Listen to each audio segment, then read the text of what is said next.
Sabda Kehidupan, Agustus 2023. Hai ibu, besar imanmu, maka jadilah kepadamu seperti yang kau kehendaki. Matius 15 ayat 28.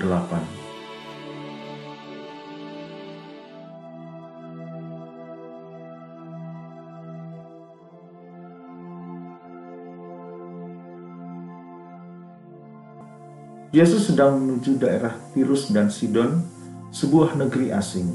Sepertinya Yesus dan para pengikutnya sedang mencari kesempatan untuk beristirahat dan mungkin juga untuk menyendiri, berdiam diri, berdoa, dan berteduh. Tiba-tiba mereka mendengar tangisan seorang perempuan yang seperti tokoh-tokoh lain dalam Injil tidak memiliki nama. Kehadirannya mengganggu dan membuat jengkel para murid yang memohon kepada Yesus untuk menyuruhnya pergi. Ia mengikuti kita sambil berteriak-teriak. Wanita itu tidak berhenti oleh fakta bahwa dia bukan seorang Israel, atau karena dia seorang wanita, atau karena sang guru mengabaikannya. Dia adalah seorang ibu yang putus asa karena putrinya menderita kerasukan setan. Dia mendekati Yesus dengan gigih untuk bertemu secara pribadi dengannya. Dan ia berhasil bersujud di hadapan sang guru saat dia bersikeras meminta pertolongan. Yesus menanggapi dengan ketegasan yang tidak biasa dan berkata, "Tidak patut mengambil roti yang disediakan bagi anak-anak dan melemparkannya kepada anjing. Hai ibu, besar imanmu, maka jadilah kepadamu seperti yang kau kehendaki."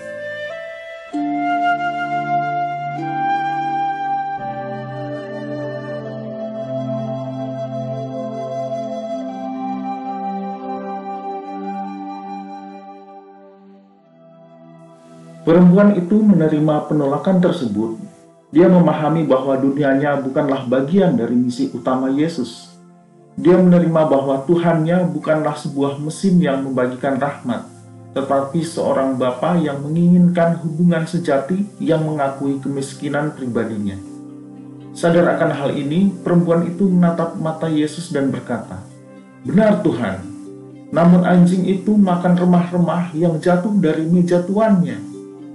Wanita itu membuat Yesus, bisa dikatakan, tidak memiliki pilihan, dan Yesus tergerak hatinya oleh kerendahan hati dari seorang yang puas dengan remah-remah. Bahkan tangisannya pun mengungkapkan imannya, dan dia memanggil Yesus dengan sebutan Tuhan, Anak Daud. Hai ibu, besar imanmu, maka jadilah kepadamu seperti yang kau kehendaki.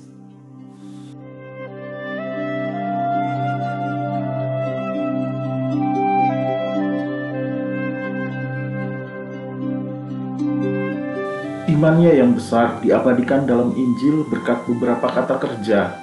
Wanita itu keluar dan pergi kepada Yesus. Dia berseru, dia menangis, dia meminta belas kasihan. Dia mengakui Yesus sebagai Tuhan dan bersujud di hadapannya. Dia mempertahankan keuletan dan keyakinannya bahwa bagi Tuhan yang mustahil menjadi mungkin. Dia merespon kekerasan Yesus dengan logika yang sempurna. Kasih dan kepercayaan seorang ibu adalah kekuatannya. Dan seketika itu juga anaknya sembuh. Sabda ini adalah gambaran iman yang hidup dalam tindakan.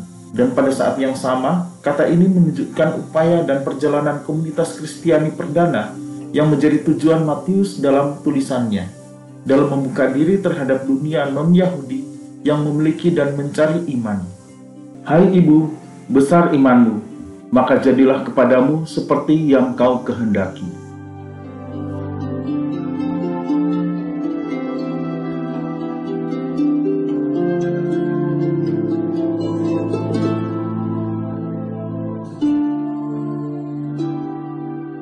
Seperti halnya wanita Sirofenesia, iman kita juga dapat ditantang oleh kesulitan yang tiba-tiba, oleh peristiwa tak terduga yang mengacaukan rencana kita, oleh penyakit yang serius, atau oleh perpanjangan situasi yang sangat menyakitkan.